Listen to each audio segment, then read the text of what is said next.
Hello friends, welcome to MR study.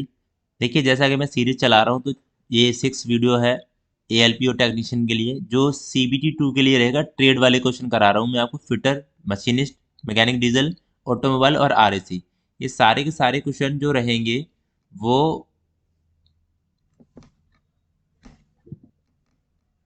इसी video में आपको मिलेंगे। ठीक है, चलिए तो देखते हैं, पूरा वीडियो ध्यान से देखिएगा और हम शुरू करते हैं भाई। देखिए, सबसे पहला क्वेश्चन देखिए।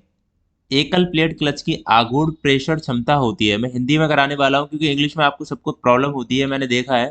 तो मैं सारा हिंदी में ही कराने वाला हूँ, जो जैसे मुझे क्वेश्चन मिलेगा उस तरीके से। सारे प्रीवियस ईयर क्वेश्चन है 2019 के, जो भी 18-19 पेपर हुआ था उसके सारे क्वेश्चन मैं करा रहा हूँ।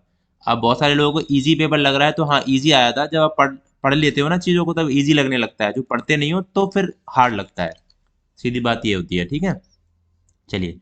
एकल प्लेट क्लच की आगुड़ प्रेशर क्षमता होती है मल्टी प्लेट क्लच से कम। मल्टीप्लेट क्लच से इसका कोई संबंध नहीं है। मल्टीप्लेट क्लच से अधिक और मल्टीप्लेट से क्लच से समान। ठीक है, तो मल्टीप्लेट क्लच से कम होती है, मल्टीप्लेट क्लच से कम। ठीक है, ये आंसर इसका हो जाएगा। एकल प्लेट क्लच की आगुड़ प्रेशर क्षमता। ये आपके सामने सिंगल प्लेट क्लच है। ठीक है, ये सिंगल प्लेट क्लच है और ये दूसरी है मल्टीप्लेट क्लच। तो क्लच के बारे में थोड़ा सा पढ़ लेना, क्योंकि आता है ये आपके मैकेनिक डीजल और हीट इंजन में क्वेश्चन आते हैं इस टाइप के। दूसरा क्वेश्चन देखिए, काफी इंपॉर्टेंट है। कार के लिए गियर का उपयोग होता है। अब कार के लिए, कार में जो गियर यूज होते हैं वो कौन से, मतलब गियर क्यों यूज होते हैं ये पूछ रहा है वो। पावर के संरक्षण, मतलब पावर ट्रांसमिशन। ईंधन के संरक्षण। गति के मापने और त्वरण को मापने। क्या हो सकता है?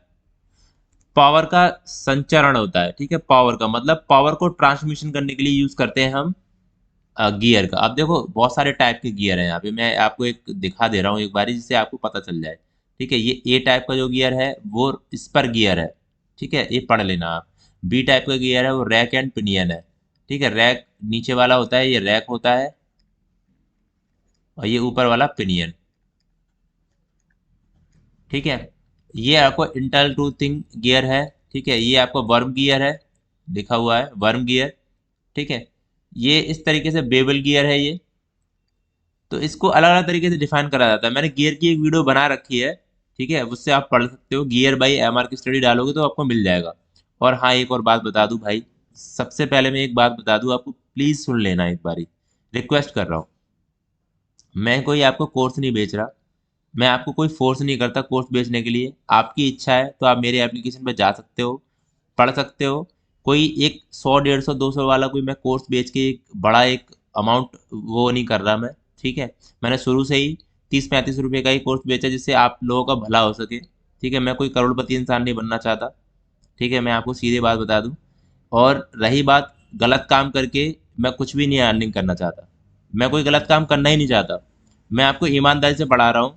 और एप्लीकेशन का चार्ज आता है मेरा बहुत ज़्यादा, उसकी फीस मांगता हूँ बस मैं। ऑल इन वन कोर्स ही एक थोड़ा सा महंगा है, बाकी सारे के सारे कंटेंट सही तरीके से दिया है मैंने। और इससे कहीं ज़्यादा गुना तो आप कहीं और से खरीद लेते हो 5-5 हज़ार का, तब उनसे कुछ नहीं कहते हो आप। मेरे से एक कमेंट करता है बच्चा कि कोर्स बेचने आता है, पता नहीं क्या क्या उल्टा सीधा इस तरीके से। भाई, क्या हद हो गई है। सारे लोग कोर्स बेचते हैं, तुम भी बेचो, पढ़ाओ तो सही कम से कम। चलिए, आपकी अगर राय कुछ हो तो आप कमेंट में कमेंट कर सकते हैं, इस बारे में मुझे बताना जरूर। ठीक है, बहुत सारे लोग फ्री में मांगते हैं। मैं भी एक वक्त पढ़ता था तो फ्री में मांगता था मैं, लेकिन नहीं मिलता था कुछ भी। लेना पड़ता है, वैल्यू होती है हर चीज की। चलिए, देखो, क्वेश्चन नंबर 3 देखिए। BS4 इंजन में BS अर्थ होता है। BS4 इंजन, ठीक है, इस तरीके से। तो देखो, मैं आपको बता दूं, BS में इसका अर्थ होगा black stage, Bharat stage. Bharat stage answer होगा इसका। ठीक है, भारत स्टेज। अब देखो, एक बात बता दूं, जैसे BS4 आ रहा है, फिर BS6, इस तरीके से BS6 आ चुका है। तो मैं आपको बता दूं, यहाँ पे इसका मतलब क्या है, ओवरऑल मतलब क्या है इसका। इसका ओवरऑल मतलब ये है कि पहले BS4 इंजन जो चलते थे, वो उसमें क्या होता था, कार्बन की कंटेंट होती है ना, वो ज़्यादा ज़्यादा निकलती थी वो। ठीक है, कार्बन की कंटेंट, सल्फर की कंटेंट, इस तरीके से। अभी क्या है, नए स्टेज, नए जो इंजन बन रहे हैं BS6 के बन रहे हैं, इसमें क्या होता है कि कार्बन की जो कंटेंट है या फिर सल्फर की कंटेंट है, वो बहुत ही एक माइनर है, मतलब कम निकल रही है, जिससे क्या है, हमारा पॉल्यूशन नहीं होगा। तो इस तरीके से जो इंजन है वो डेवलप करे जा रहे हैं। ठीक है, ये चीज़ समझ जाना चाहिए आपको, हाँ ठीक है। ये देख लेना, आप पढ़ लेना एक बार अच्छी तरीके से, वैसे मैंने आपको बता दिया है। क्वेश्चन नंबर 4 देखिए, लीफ स्प्रिंग। लीफ स्प्रिंग के उपयोग का उद्देश्य है, आप देखो सबसे पहले आपको लीफ स्प्रिंग पता होनी चाहिए। ये देखो गाड़ी है, गाड़ी में ये आपको ये दिख रही है ना, वो लीफ स्प्रिंग है। कौन सी है? Leaf spring. ठीक है, ये चीज़ें होती हैं। लीफ स्प्रिंग है तो वाहन की गति बढ़ाना, पहला देखिए ऑप्शन। वाहन की गति कम करना, वाहन को झटके और कंपन झेलने के लिए सहारा प्रदान करना, ईंधन दक्षता में वृद्धि करना। तो ऑब्वियसली सी आंसर हो जाएगा।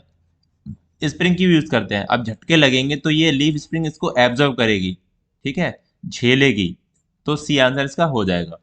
देखिए क्वेश्चन नंबर 5 देखिए, निम्न में से कौन सा ओम्स लॉ, ओम के नियम का सही है, जहां पे आई विद्युत धारा है और वी वोल्टेज है। सही है, वी हमारे यहाँ पे वोल्टेज है, आई करंट है, धारा है, और आर रेजिस्टेंस है। तो V equal to I R होता है हमारा। ठीक है, जो कि पहला ऑप्शन ऑप्शन सही होता है। यहाँ पे आंसर हो जाएगा आपका V equal to I R, D option, V equal to I R. अब जैसे देखो मैं आपको बता दूं, V equal to I R है। अब ये ऐसे भी रखा हो सकता है। अब देखो जैसे मान लो आप निकालो, क्या कहते हैं, विजिकल टू आई आर हो गया, आई बराबर आप निकालो तो वी अपॉन आर हो जाएगा, इस तरीके से हो जाएगा। और आर बराबर आप निकालो तो वी अपॉन आई हो जाएगा, ऐसे भी हो जाएगा। तो कैसे भी रख सकता है ये, ठीक है। लेकिन V equal to I R आप याद कर लो, इस तरीके से आप निकाल सकते हो। चलिए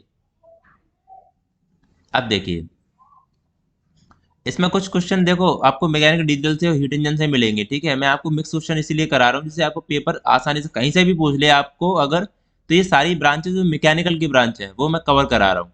ठीक है, आप आगे चल के आरएसी के भी थोड़े से ऐड होंगे क्वेश्चन, तो इस तरीके से हो जाएंगे। निम्न में से किसका उपयोग, किसका को पिस्टन और सिलेंडर बॉल के बीच एक सील प्रदान करने के लिए किया जाता है। ठीक है भाई, देखो ये आपके सामने है पिस्टन।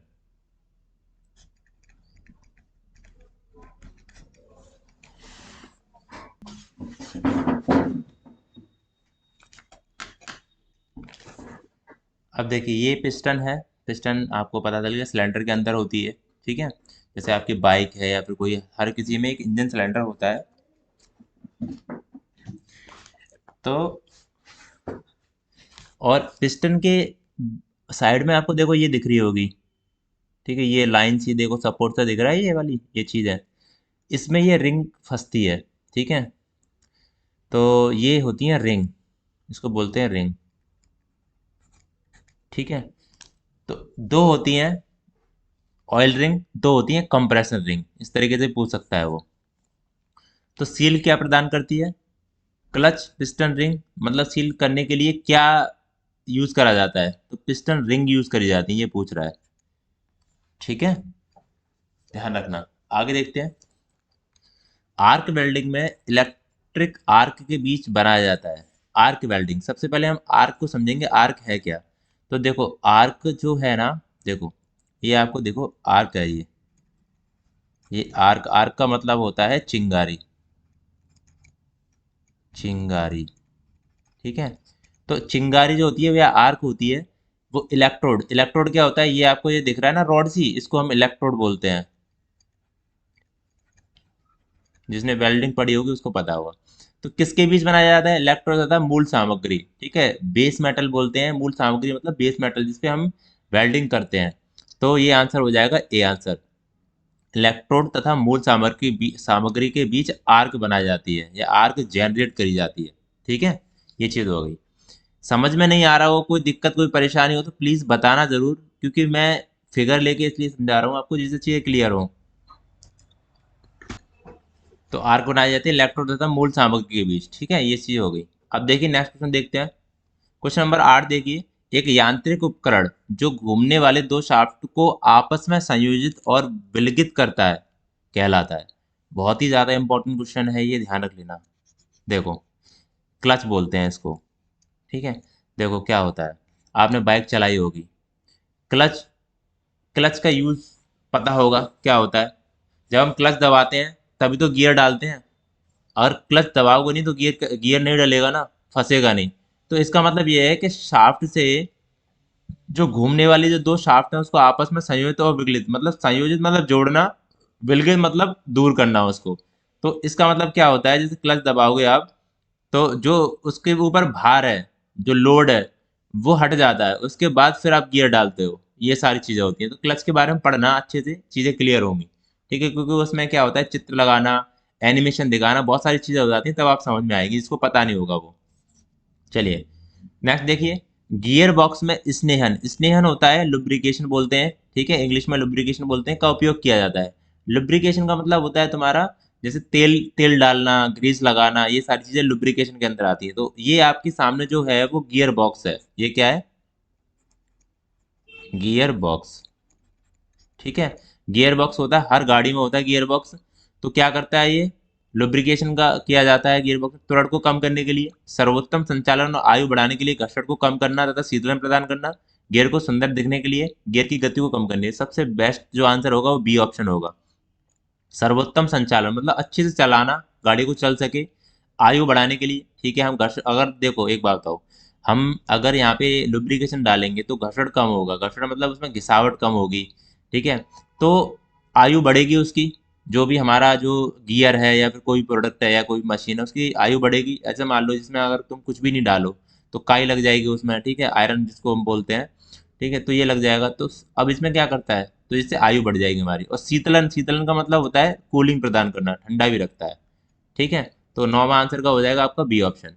नेक्स्ट देखिए, वेग की एसआई इकाई है, बहुत ही इजी क्वेश्चन आया हुआ है, मीटर पर सेकंड। आप बताओगे त्वरण, त्वरण की इकाई क्या होती है? जल्दी कमेंट बॉक्स में कमेंट करना, जो लोग जानते हैं वो, प्लीज। ठीक है, जिससे आपको चीजें एक रिवाइज हो जाएंगी। और मुझे और भी बताना, वर्क, कार्य, कार्य का फॉर्मूला बताना मुझे, कार्य का फॉर्मूला हो गया, ठीक है। और एक होती है शक्ति या पावर,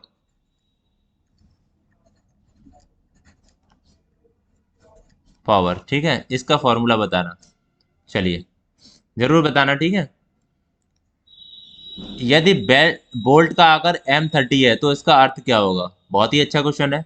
बोल्ट है आपके पास, इसके ऊपर लिखा है M30, ठीक है, तो इसका आंसर क्या होगा वैसे?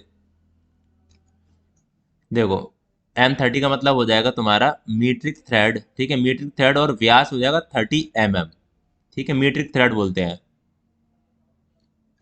ए आंसर हो जाएगा, एम फॉर मीट्रिक थ्रेड, और जो 30 होगा वो डायामीटर हो जाएगा।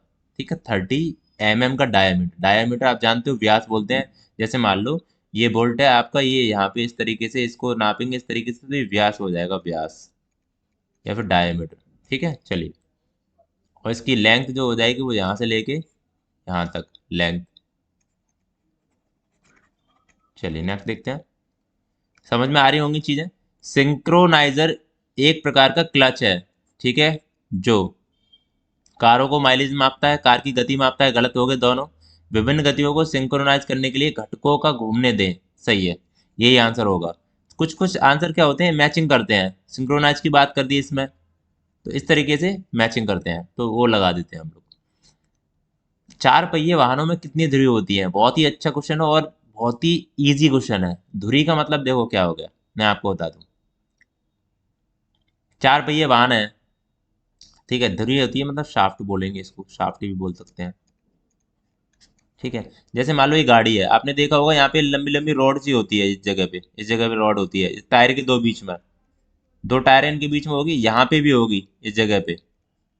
ठीक है, मैं देखो कहाँ लाल लाल रेड रेड चला रहा हूँ, वहां पे देखो। तो ये यहाँ से जुड़ी होगी इस टायर से, और ये इस टायर से जुड़ी होगी। तो एक तो ये हो गई, और एक ये हो गई, तो दो हो गई। तो चार पहिए वाहन में, चार पहिए वाहन में दो हो जाएंगी, बी ऑप्शन इसका हो जाएगा करेक्ट आंसर। ठीक है, ऐसे ही छह पहिए वाहन में तीन हो जाएंगी। समझ गए? इस तरीके से क्वेश्चन होगा। देखो इजी क्वेश्चन दिया है, बहुत सारे लोग तीन चार एक कुछ भी लगा के आए हो, लगा लगा सकते हैं। देखो, ये अगर क्वेश्चन नंबर 14 देखिए, यदि तीन प्रतिरोधक हैं, R1, R2, R3, रेजिस्टेंस भी बोलते हैं इसको, ठीक है, ये आपके सामने देखा होगा आपने, जैसे आपने कभी टीवी भी खराब हो जाती है, कुछ भी प्लेट खराब हो जाती है, इलेक्ट्रॉनिक डिवाइस, तो इस तरीके का आपने देखे होंगे। ठीक है, इसको हम क्या बोलते हैं? प्रतिरोध। बहुत सारे लोगों को प्रतिरोध पढ़ लेते हैं लेकिन उनको एक्चुअल में प्रतिरोध पता नहीं होता है, सच बात तो ये है।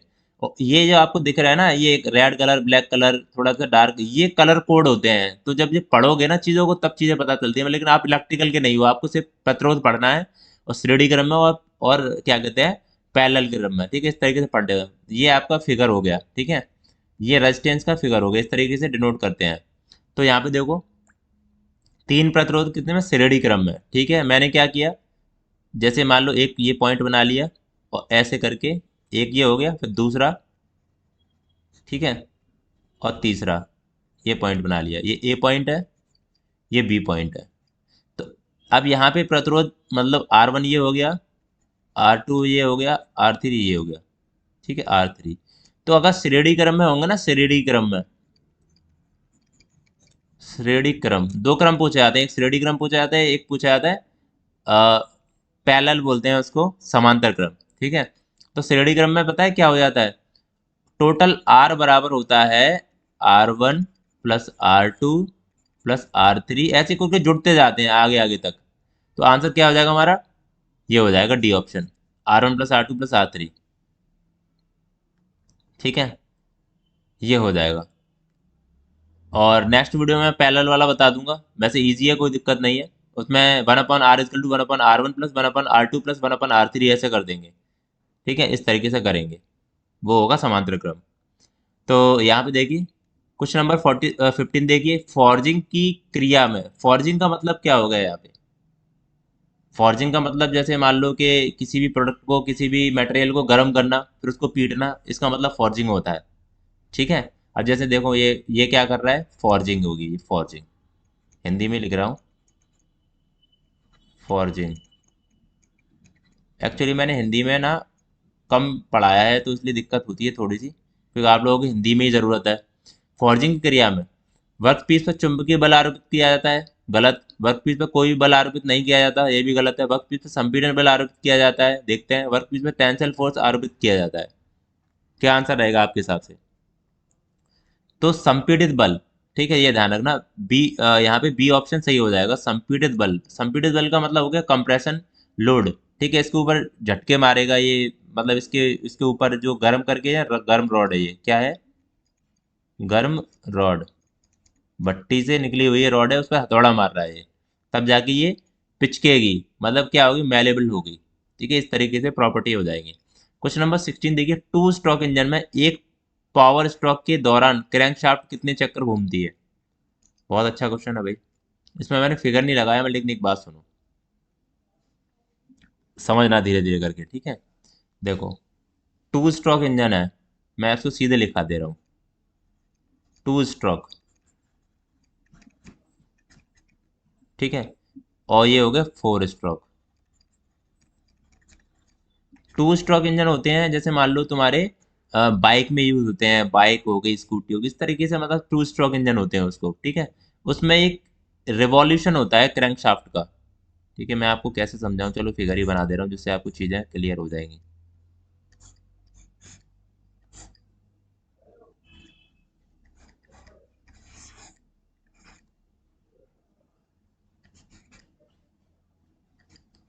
देखो, ये होगी पिस्टन, पिस्टन होगी, ये सिलेंडर हो गया, ये आपकी क्रैंक हो गई,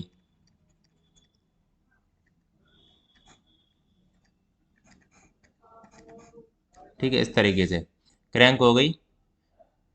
तो अब पूछ रहा है टू स्ट्रोक इंजन में एक पावर स्ट्रोक बनाने में, तो देखो मैं आपको आपको बता दूं, ये ऐसे करके घूमेगा, इस तरीके से ये ऐसे घूमेगा। टू स्ट्रोक का मतलब हो गया एक बार इधर और एक बार इधर, पिस्टन मूव करेगी, ठीक है। ये चीज़ें मैंने अच्छे से करा रखी हैं, ठीक है, ये समझ लेना एक बारी, और जिसने हीट इंजन कराया या फिर मैकेनिकल डीजल कराया उसको पता होगा। तो ये एक बार घूमेगा, ठीक है। टू स्ट्रोक में एक रिवॉल्यूशन होता है, एक चक्कर होता है, मैं सीधे सीधे यहाँ पे लिख दे रहा हूँ। और फोर स्ट्रोक में दो चक्कर हो जाएंगे, तो यहाँ पे एक आंसर इसका हो जाएगा, ठीक है। टू स्ट्रोक इंजन में एक पावर स्ट्रोक बनाने के लिए क्रैंक शाफ्ट जो होती है उसको एक चक्कर घूमती है, टू स्ट्रोक में, फोर स्ट्रोक में दो चक्कर घूमती है, तब जाके फोर स्ट्रोक होता है। चलिए, क्वेश्चन नंबर 17 देखिए, निम्न में से कौन सी गियर बॉक्स स्नेहन लुब्रिकेशन की एक विधि नहीं है। ठीक है, फोर्ड ऑयल स्नेहन, ग्रीस द्वारा स्नेहन, ऑयल स्प्लैश स्नेहन, वेज स्नेहन।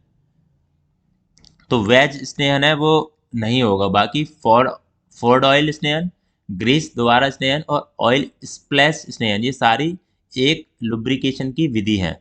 ठीक है, चलिए क्वेश्चन नंबर 6 देखिए, बहुत अच्छा क्वेश्चन है, इसमें खुद से पूछ लिया। देखो, 6 पहिया वाहन में धुरियों की संख्या, तो मैंने आपको बता दी 4 पहियों में 2 हो गई धुरी, तो 6 पहियों में 3 हो जाएंगी। ठीक है, तो ए आंसर इसका हो जाएगा। बहुत इजी क्वेश्चन है ये। क्वेश्चन नंबर 19 देखिए, जब हम वाहन में ब्रेक लगाते हैं तब गतिज ऊर्जा तथा ताप ऊर्जा में रूपांतरित होती है। ताप ऊर्जा में देखते हैं, चुंबकीय ऊर्जा गति ऊर्जा में, स्थिति ऊर्जा गति ऊर्जा में, गति ऊर्जा चुंबकीय ऊर्जा में। क्या आंसर होगा? जब हम ब्रेक लगाते हैं, देखो इसका आंसर हो जाएगा गति ऊर्जा ताप ऊर्जा में बदल जाएगी। ठीक है, देखो कैसे। और तो कोई होगा नहीं, चुंबकीय ऊर्जा तो नहीं होगा, स्थिति ऊर्जा गति ऊर्जा में, स्थिति ऊर्जा तो है ही नहीं ना। जब वाहन की गति होती है तो ब्रेक लगाएंगे, जब वाहन चलेगा तो उसमें गति ऊर्जा होती है, और जब ब्रेक लगाएंगे उसमें एकदम से, तो वो एक ताप ऊर्जा में चेंज होगी। कैसे? देखो मैं आपको बता दूं, कोई ट्रक है, ठीक है, मैं एक फिगर बना के दिखा दे रहा हूँ, छोटा सा ऐसा ही।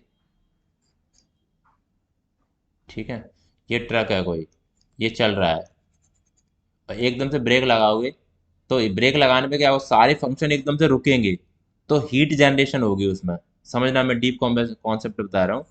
मतलब हीट जनरेशन मतलब कैसे बताऊंगा, जैसे फ्रिक्शन होगा ना, फ्रिक्शन टायर में फ्रिक्शन होगा तो टायर गर्म पड़ जाएंगे। जो भी फंक्शन है इसके अंदर, गियर वियर एकदम से रुकेंगे, तो वो घर्षण होगा उसके अंदर। घर्षण का मतलब ही सीधे वहां पे समझ जाओ कि आपकी एक हीट जनरेशन हो रही है। ठीक है, तो वो सीधे सीधे आप समझ जाओ कि ताप ऊर्जा में परिवर्तन हो रहा है। तो ए ऑप्शन हो जाएगा। चलिए क्वेश्चन नंबर 20 देखिए, पेट्रोल इंजन को किस अन्य नाम से भी जाना जाता है? बहुत ही ईजी है। पेट्रोल इंजन को देखो, सबसे पहले पेट्रोल इंजन को टू स्ट्रोक इंजन से भी जाना जाता है, और एक हो जाएगा आपका गैसोलीन इंजन। ठीक है, बी ऑप्शन हो जाएगा। इस तरीके से हो जाएगा। पेट्रोल इंजन को टू स्ट्रोक इंजन भी कहते हैं। क्या कहते हैं? Two stroke engine, two stroke engine.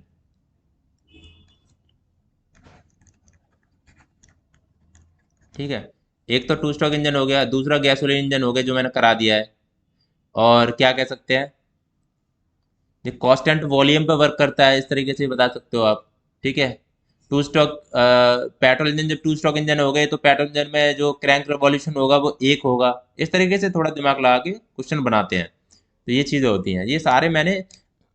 आप मेरा आईसी इंजन का कोई वीडियो देख लेना, आईसी इंजन बाई एमआर की स्टडी ऐसे डालना तो आपको मिल जाएगा। कुछ भी टॉपिक डाल के एमआर की स्टडी डालोगे तो शायद कोशिश होगी कि मिल जाएगा वो टॉपिक।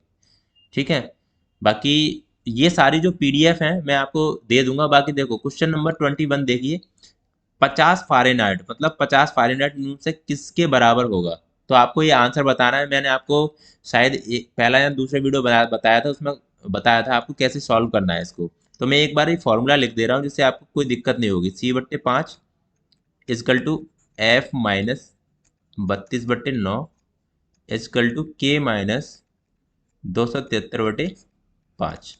ठीक है, इससे होगा। तो आपको क्या करना है, ये वाला जो है ना, ये वाला आपको क्या कहते हैं, सेल्सियस में निकालना है, सेल्सियस में। और फॉरेन और कैल्विन में भी आप आंसर मुझे बताओगे। कैल्विन में क्या होगा, प्लीज जरूर बताना आप जिन लोगों ने देखा है। कैल्विन में क्या करोगे, ये वाले इक्वेशन दोनों की दोनों ले लोगे आप, तो कैल्विन में आंसर निकालोगे। कोई भी कुछ भी निकल रहा हो प्लीज़ बताना ज़रूर। आपने अगर पूरा वीडियो देखा है तो प्लीज़ बताना। और नेक्स्ट वीडियो देखने के लिए प्लीज़ सब्सक्राइब करना। हमारा 7वां वीडियो नेक्स्ट आएगा, एक एक दिन छोड़ के मैं वीडियो बनाता हूँ, जिससे आपको चीज़ें मिल जाती हैं। अभी हाल फिलहाल में जब हमारा एग्ज़ाम पहला हो जाएगा CBT 1, तो उसके बाद हम CBT 2 के लिए लगातार वीडियो बनाएंगे। तो तब तक आपके 30-40 वीडियो इकट्ठे हो जाएंगे जब तक CBT 1 क्लियर होगा।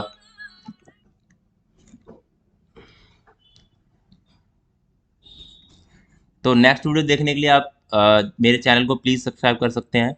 Fitter, mechanic diesel, mechanic diesel हो गया, मशीनिस्ट हो गया, ऑटोमोबाइल हो गया, RAC हो गया, इन सारी की तैयारी हम एक ही वीडियो में करेंगे, मिक्स क्वेश्चन।